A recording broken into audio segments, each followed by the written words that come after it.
folks. I'm Abel James, and today I'm going to do something a little bit different. I'm going to tell you about my story, who I am, and how you can use it to be the healthiest, happiest, strongest, and leanest, and everything else that's good you possibly can be.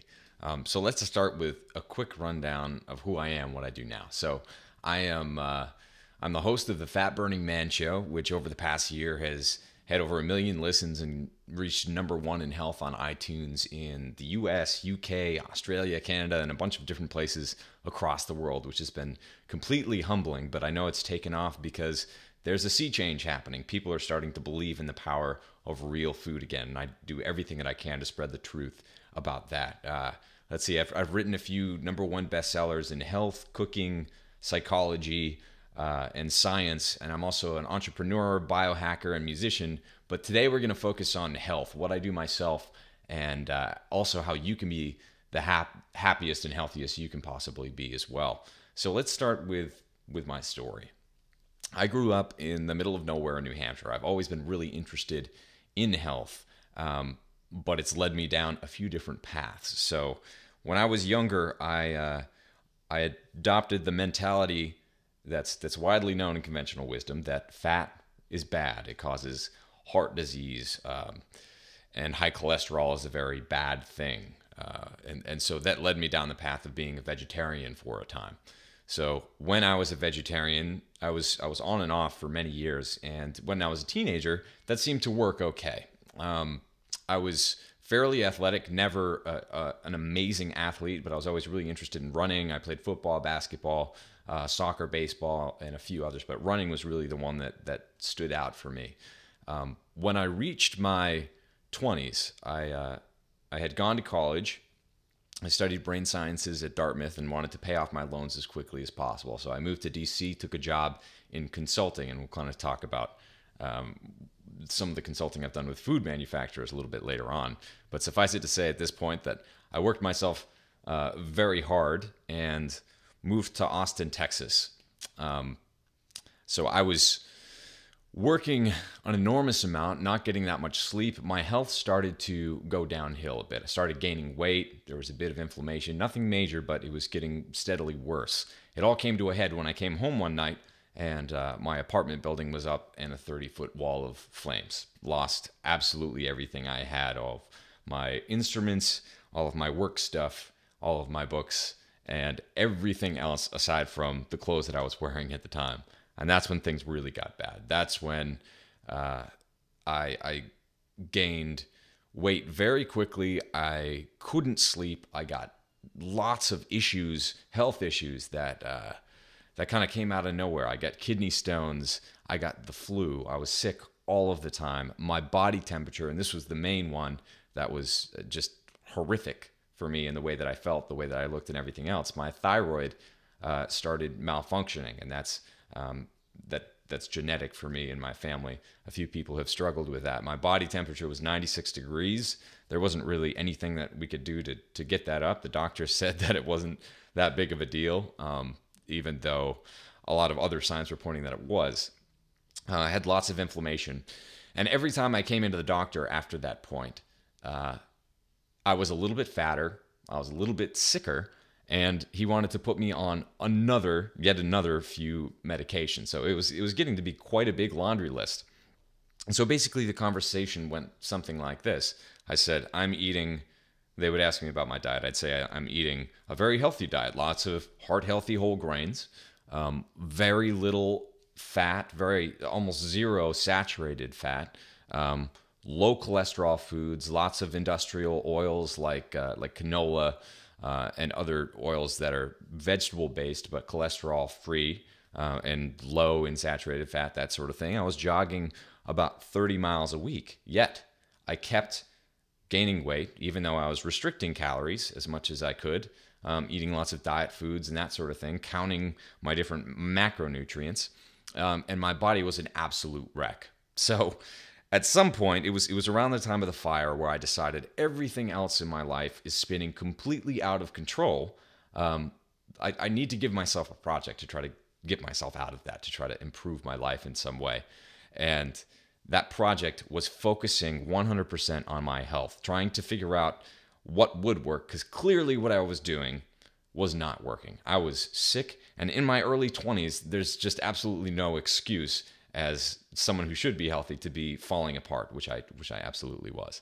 And so I focused for a while just diving my nose deep into the research. I was reading medical journals, scientific research, diet books, fad books, interviewing bodybuilders, just going all over the place, learning as much as I could about this stuff, both from the nutritional perspective as well as the exercise and physiology and fitness perspective. And coming out of that, I found that the things that I was doing, what I was eating, and the way that I was training, that I thought were healthy, weren't the things that were keeping me healthy. They were, in fact, many of the same things were making me sick. So what I mean by that is some of the foods, let's take wheat for example. I was eating lots of whole wheat. It turns out that was actually destroying my gut, giving me all sorts of problems with inflammation, autoimmune junk, and this is very common. Wheat is a pernicious substance. Gluten is not friendly to anyone. Pretty much everyone is allergic in one way or another to something in wheat, and most of the time that's gluten. There's also gliadin, which is largely problematic. One of the biggest things that was my problem is I've always been really interested in food, loved eating, and I thought that just being chubby, getting chubbier over time, and being hungry all the time was just a part of who I was, that there wasn't anything that I could do to change that. It turns out that people who eat wheat regularly out-eat non-wheat eaters by about 400 calories a day. And I know that when I was eating lots of wheat and lots of grains in general, I was famished all the time. Now, believe it or not, I actually haven't eaten yet today. Right now, let's see, it's 1:37, and this is pretty common for me. I don't eat until the latter half of the day. Generally, I'll do a ketogenic fast, but we're already getting off track. So let's suffice it to say that what I believe to be true about health and wellness and nutrition and fitness was completely back asswards. It really was. And what I do now is I try to share the knowledge of what I learned throughout that process with everyone who wants to be healthy in the true sense of the word, and not just follow what the commercials and the magazines that are usually owned by supplement companies and everyone else is trying to tell you about fitness and nutrition. That is just absolutely not true. So I fired my doctor. I lost 20 pounds in 40 days pretty much effortlessly. I didn't even change up exercise at that point. And all of a sudden, these problems that I had where I couldn't sleep at night, where I was inflamed, I had extra fat, especially around my midsection. My face was moon-shaped and inflamed as well. A lot of the kidney stones, a lot of these things that I thought was just part of me getting older completely disappeared almost instantaneously. It was incredible. And you'll learn when you start to adopt some of these practices into your life, or if you already have, that's pretty common. People start to lose a lot of weight. They're able to walk around being lean and healthy and eating foods that they really enjoy without having to restrict calories, without having to restrict their diet in any crazy ways, and certainly without eating any ridiculous products that come out of the food industry. One of the rules I live by now is anything that's advertised on TV, I tend to avoid. Anything with a marketing budget that big probably isn't focused on real food. So if you get to the secret, I'd like to go over very quickly what is my secret to nutrition and eating well. It's eating real food. It's a lot of people talk about paleo, and I am not completely paleo, although I'm known as one of the people in the paleo community. I'm very active speaking and going to events and with other people in the community, authors, and certainly with my show as well. But personally, I eat dairy. It's always the highest quality possible, but I also eat some ancient grains and some other carbs from time to time, although I do it in a very specific way, and we'll get to that a little bit later.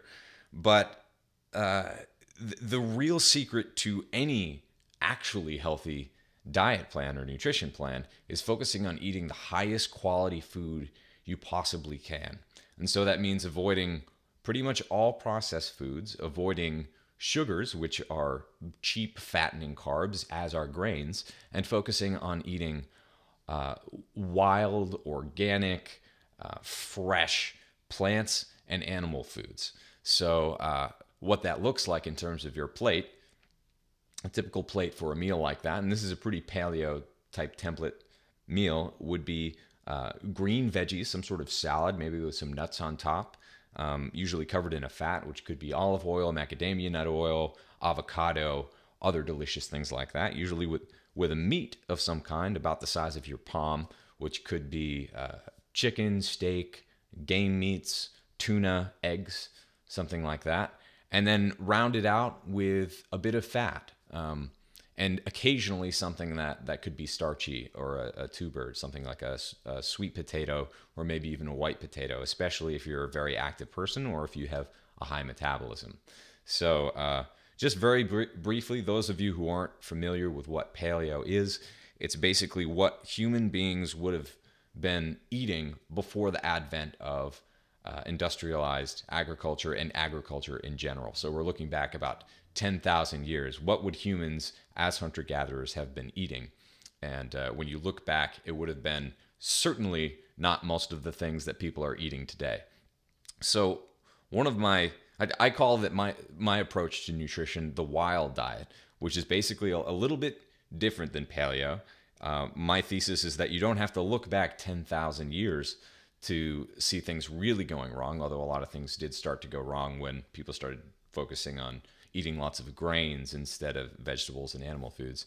You only really have to look back a few generations, 100 years or so, to see that things have gone really wrong since then. So clearly with, at least in America, 2/3 of us either overweight or obese, what we're doing right now is not working. And what we're seeing is that people are reducing their fat. They're eating lots of diet foods. They're avoiding saturated fat, cholesterol foods, and that sort of thing. It turns out that those issues in particular have been completely blown out of proportion, and they're on shaky research to begin with. So saturated fat is one example of that. I eat a heck of a lot of it. There are lots of saturated fats out there that can be a part of an extremely healthy diet. It's not that saturated fat or fat in general gives you heart disease or makes you fat. In fact, it's quite the opposite. You find when you look at the research that Ansel Keys springs to mind. For those of you who are familiar with some of his research, it's not really supported by the scientific community because it's crap research. I can point readers and listeners to lots of different examples. There are a lot of people who have covered it much better than I have, even when you're looking at saturated fat being vilified unfairly, fat in general being vilified. It's just not backed by science. So if you're looking at what I eat, or what I consider to be an ideal diet from a macronutrient perspective, it would be largely made up of fat. Turns out that fat actually fuels the brain. If you eat a low-fat diet, you're starving your brain of energy. The brain runs on fat and glucose. Well, the brain is primarily composed of fat. It can run on glucose, but it can also run on ketones. And you can manufacture glucose without ever actually having to eat it as well. So if you want brain health, you want to focus on eating a lot of fat. So my diet is 60 to 70% of my calories on any given day is comprised of fat. And the rest is made up of some combination of protein and then carbs. And occasionally, I don't really keep track of my calories or my macronutrients. What I try to do is eat the highest quality food possible, make sure that I'm full and not letting myself get too hungry, and that I eat plenty of protein. And generally what that means is, between, especially if I'm working out, 70 to 100, maybe 120 grams of protein a day. So nothing too crazy, but definitely eating enough to fuel the muscles and the lean mass that you have.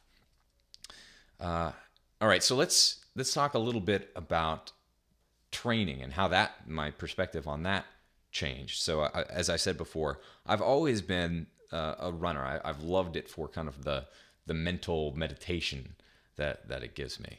But I also assumed that running more would allow me to be leaner and just be healthier in general. The truth is that that's not 100% correct either. So what I did is, in my research, I found that high intensity exercise seems to outperform endurance type exercise when it comes to fat loss, when it comes to getting a body that's explosive and powerful and muscular, or for women that's lean and shapely. It Running and jogging, if you're not doing it at a high intensity, was something that I did pretty much every day, and it would be about 5 miles a day. But some days it would be more, some days it would be less. What I did once I read the research about high intensity exercise and weight training and that sort of thing was try to isolate the variables as much as possible and treat myself like a lab rat. So what I did was I was running marathons for a while, and I ran 2 marathons in 2 months, and the last one that I did was fairly competitive for an amateur. I finished in the top 3%. Then I ran a 10K, and I finished in the top 3% the following month. The way that I changed my training is I was going from running about 50 miles a week to about 5 miles a week. And instead of doing the longer term sessions of running, the long runs on a Sunday or something like that, and running 50 miles a week, I focused on doing short bursts of intense activity.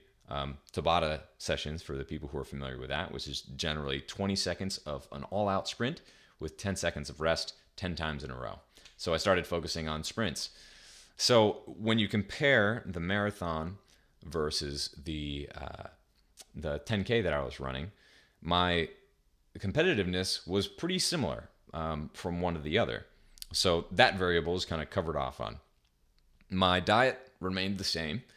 And what I did was took a picture of when I was in tip-top marathon shape, and then switched to a picture 1 month later when I was in tip-top 10K shape. Well, not tip-top, but that's what I was focusing on anyway. And so I wanted to see if there was really something to this. If you could see a discernible difference between someone who was doing a lot of endurance activity compared to someone who was doing a lot of high-intensity activity. And what I found was that generally I walk around at about 165 to 170. That's a healthy. I'm 5'9". That's a healthy weight for my build, and I feel great at that weight. When I was running marathons, I was about 148 pounds. I was small, but the thing was, I didn't have super low body fat, as you might expect. So I have a picture of myself in the same mirror with my shirt off, and you can kind of see my musculature and my weight and what my skin looks like and the color in my skin. Then I have a picture of myself right next to that a month later when I was focusing on high intensity sprints. What you find is that I gained almost 10 pounds of lean mass. My body fat went down, and my musculature was completely different. I have more of a triangular shape. I have abs that you don't see in my marathon photo that you do see in the high intensity photo. And all that changed in that month was exercising a heck of a lot less. And instead of, jogging, I was focusing on doing sprints. And that was something that was surprising to me, just how noticeable those changes were. It was absolutely insane. And so I have a popular blog post about that. It's in my book, The Wild Diet. But it's something that is starting to gain some traction, that people are starting to realize, especially in the CrossFit community and beyond, that high intensity exercise is a heck of a lot more effective than chaining yourself to a treadmill. So that's not something that you ever have to do.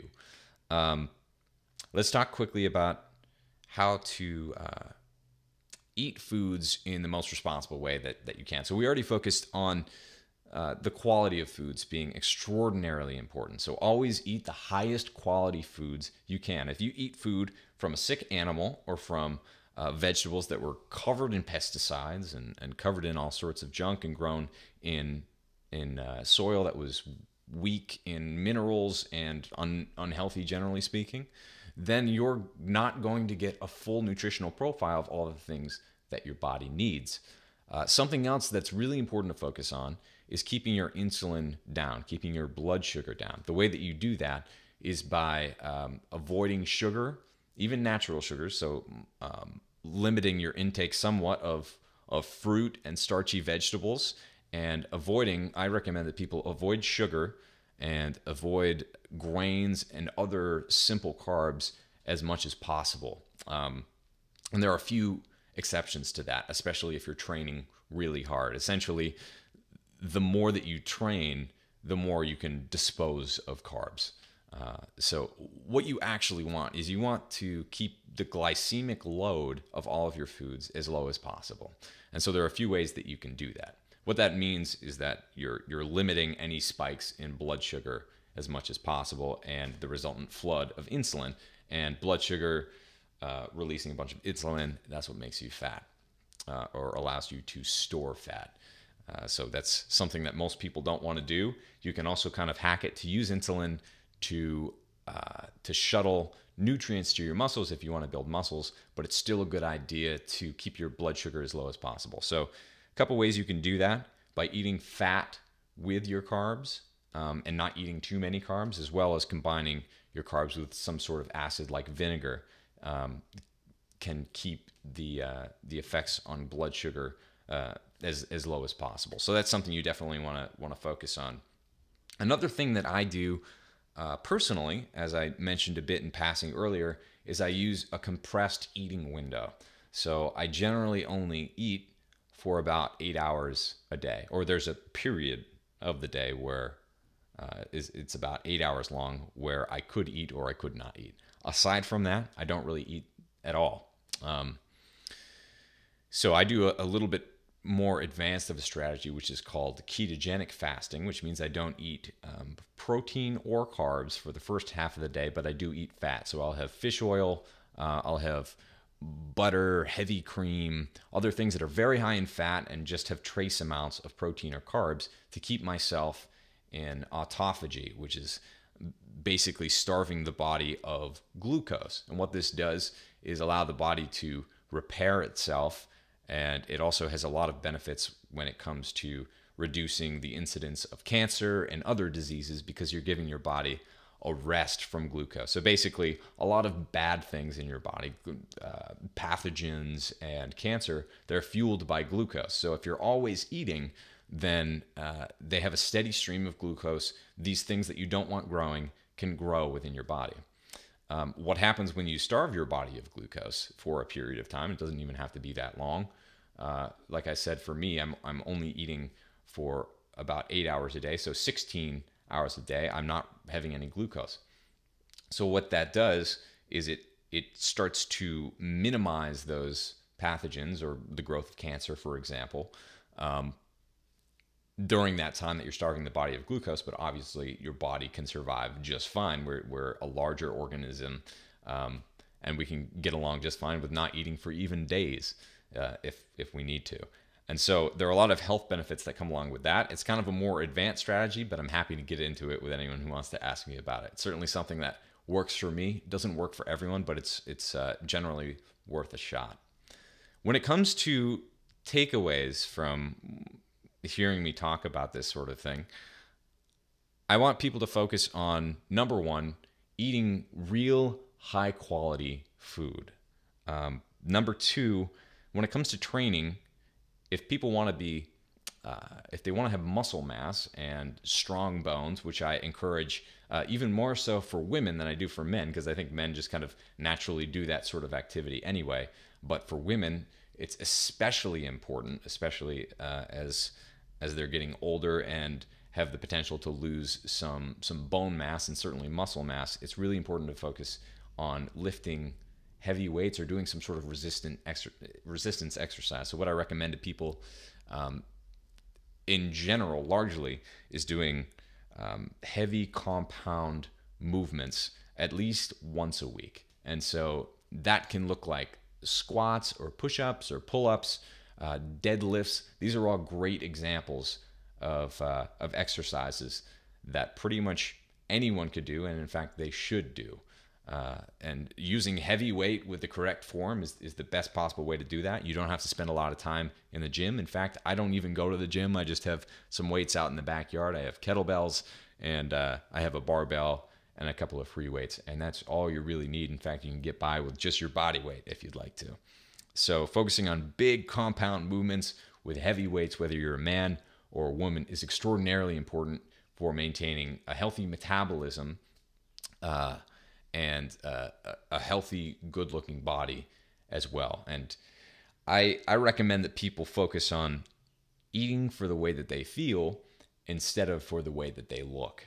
And generally what you find when you focus on eating foods that make you feel the best, and I'm not talking about shoving Oreos down your throat, like not feeling the best like that, but actually, at the moment that you're eating it, 10 minutes later, an hour later, a few days later, eat the things that make your body feel the best. And it can be different for almost anyone. For example, I can eat dairy. I've had allergy testing. It's funny, I'm allergic to honey, and or at least reactive to in some way, honey, as well as olives. So those things don't work well for me. A lot of people have trouble with dairy. So find those things that work for you. You can do an elimination diet. You can do food allergy testing. I highly encourage people to check that out.